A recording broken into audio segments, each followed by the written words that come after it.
When they throw out these big numbers and they make it sound like, oh no, you know, labor is so greedy, they're taking so much from these poor companies. Just remember, like, $8.8 billion. That sounds like a lot for the workers. What are some other numbers going around in this industry with this company?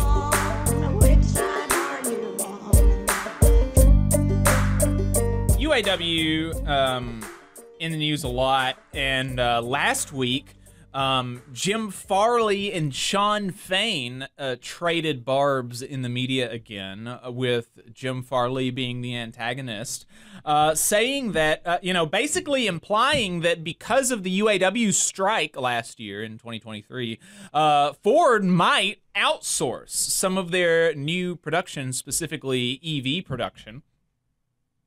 This because his feelings were really hurt that Ford's Kentucky truck plant went on strike. So said that they will, quote, think carefully about where it builds future vehicles. Ford's highly profitable factory in Louisville, Kentucky, the Kentucky truck plant, was the first plant that the UAW shut down with a strike. Farley said, as the company looks at the transition from internal combustion to electric vehicles, quote, we have to think carefully about our manufacturing footprint. Quote, our reliance on the UAW turned out to be we were the first truck plant to be shut down, Farley told the conference. And actually, the article says they were the first, that it was the first plant to be shut down. I don't think that's accurate. It's not accurate. In fact, I'm almost positive there were other plants shut down before the Kentucky truck plant, because it was a very big deal when the Kentucky truck plant was actually the last plant to be struck at Ford. It was the first truck plant to be struck. It was not the first plant to be struck. It was the first truck plant to be struck. That's relevant because trucks are more profitable than other cars. So anyway, our reliance on the UAW turned out to be we were the first truck plant to be shut down, Farley told a press conference. Really, our relationship has changed. It's been a watershed moment for the company. Does this have business impact? Yes. In response to Farley's comments, Union President Shawn Fain said in a statement Thursday that Ford should stay focused on building the best auto industry, not on a race to lower wages. Quote, maybe Ford doesn't need to move factories to find the cheapest labor on earth. Maybe it needs to recommit to American workers and find a CEO who's interested in the future of this country's auto industry. I think that is exactly right.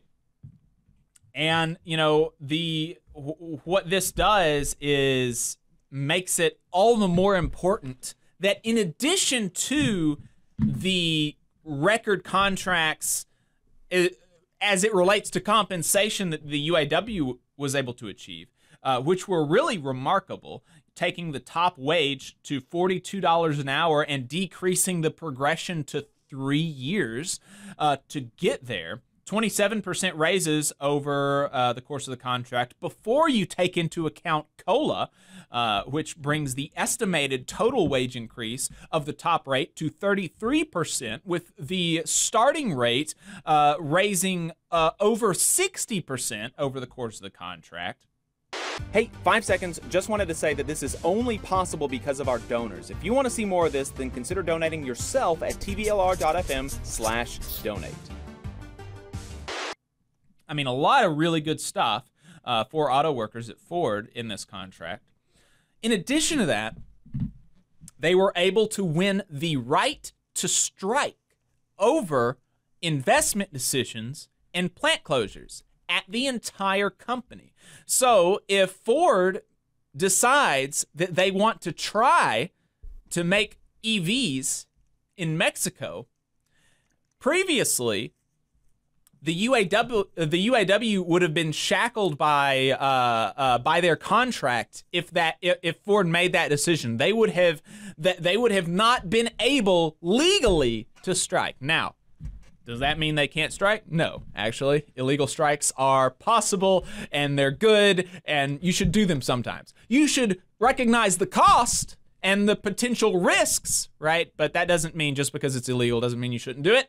But there was that added risk if the UAW had previously struck over an investment decision or a plant closure. But now they have it codified in their contract that during the contract term, they have the right to strike over plant closures and investment decisions.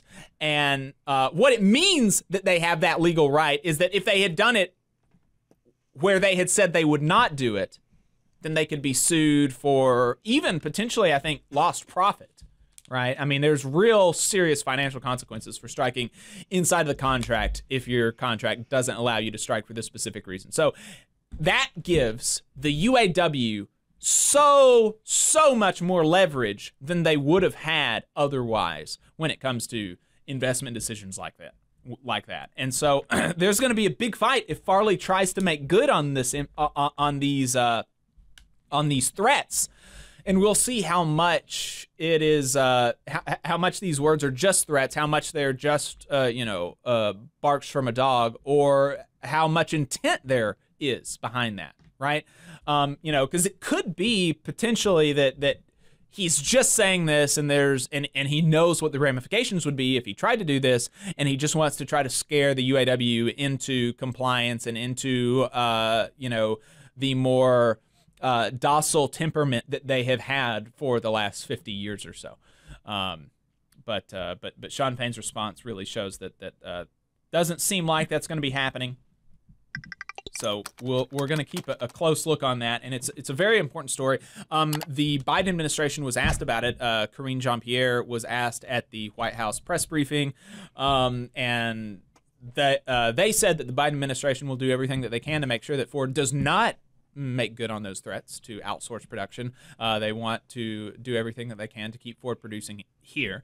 And really it's such a slap in the face to the American public that Ford I mean, really any of these companies are even considering doing this when the American public has subsidized the EV industry and these auto industries to the tune of tens of billions of dollars. We just talked last week to Bianca Cunningham in Tennessee, who is organizing around holding Ford accountable to the community in Memphis, where they are building their new Blue Oval manufacturing plant that has received $3 billion for this one manufacturing plant just from the state of Tennessee. And that's on top of $9 billion from the U.S. government. $9 billion from the U.S. government. And, it's worth comparing that number, $9 billion for one plant from the federal government, $3 billion from the state.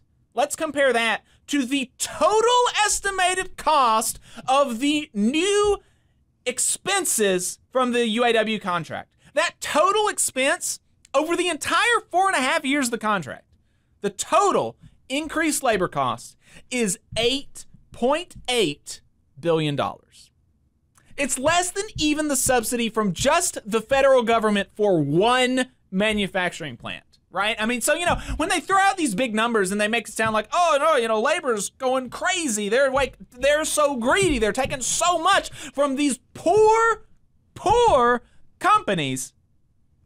Just remember, $8.8 billion. That sounds like a lot for the workers. What are some other numbers going around in this industry with this company? $9 billion from the federal government for one plant.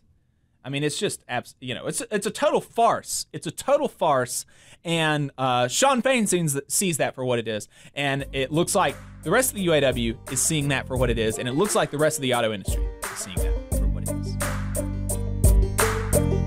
You just saw a clip from the Valley Labor Report. We are live every Saturday morning from 9:30 a.m. till 12:30 p.m. And we pride ourselves on keeping all of our content free to everybody so that we can talk to as many working folks as possible. If you support the work that we're doing, you think that it's important, you think that it's good, then consider making a monthly contribution to the project, and you can do that on our website, tvlr.fm.